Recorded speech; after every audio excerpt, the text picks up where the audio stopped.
wabarakatuh. Perkenalkan, nama saya Tiar Foni dengan NIM 051782062, Prodi Ilmu Komunikasi.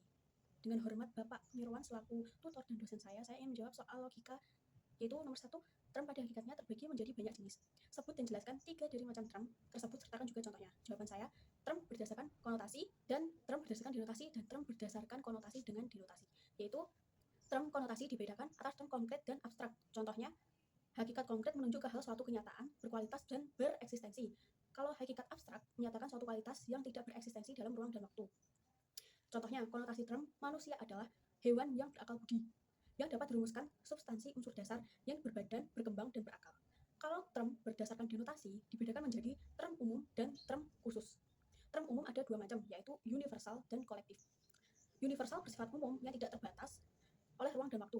Kolektif bersifat umum yang di dalamnya menunjuk suatu kelompok. Singular, sifat khusus yang berlaku menunjuk sebagian tidak tertentu. Singular, sifat khusus menunjuk pada satu hal atau himpunan yang hanya memiliki satu anggota. Contoh, denotasi term manusia yang didefinisikan sebagai hewan berakal dapat diterapkan pada bangsa Indonesia, bangsa Cina, dan sebagainya. Denotasi term demokrasi didefinisikan suatu bentuk pemerintahan atas tuntutan dari rakyat dipertimbangkan oleh rakyat untuk kepentingan rakyat. Term berdasarkan hubungan konotasi dan denotasi, di mana ada 2 yang tidak terbatas dan terbatas. Keduanya terdapat suatu hubungan yang tidak dapat melepaskan karena berbentuk hubungan berbalikan. Jika yang satu bertambah, maka yang lain akan berkurang. Begitupun sebaliknya. Contohnya, dalam konotasi tetaplah substansi, tetapi dalam denotasi ialah benda-benda gas, benda-benda mati, tumbuh-tumbuh, binatang, manusia. Term negara sebagai konotasi adalah organisasi masyarakat dalam suatu wilayah yang bertujuan kesejahteraan umum dan tunduk pada satu pemerintahan pusat, maka denotasinya adalah semua negara yang ada di dunia sejak dahulu sampai sekarang. Untuk soal nomor 2, menjelaskan dan memberikan contoh bentuk sesat pikir logical fallacy, bagaimana agar terhindar dari kesalahan logika.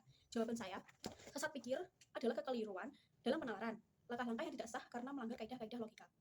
Yang berupa sesat pikir yang berupa perbincangan yang bercorak, menyesatkan karena sengaja atau tidak sengaja.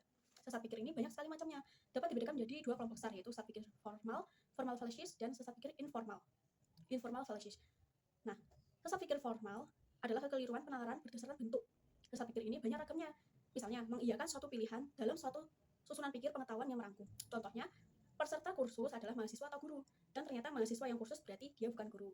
Sesat pikir verbal, kekeliruan penalaran berdasarkan kata-kata, di mana penggunaan yang salah atau kemakna gandaan dari sesuatu kata yang dikenal sesat pikir arti kata atau semantic fallacies. Dalam susunan pikir kategoris atau silogisme, kategori kategorial silogis sah hanya terdiri 3 konsep, yaitu konsep sebagai subjek, konsep sebagai predikat, dan konsep tengah.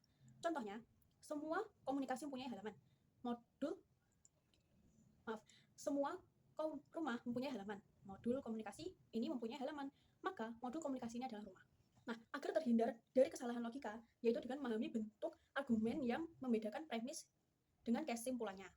Menggunakan juga penalaran deduktif dan induktif dengan benar, dari umum ke khusus, kesimpulan mengikuti premis.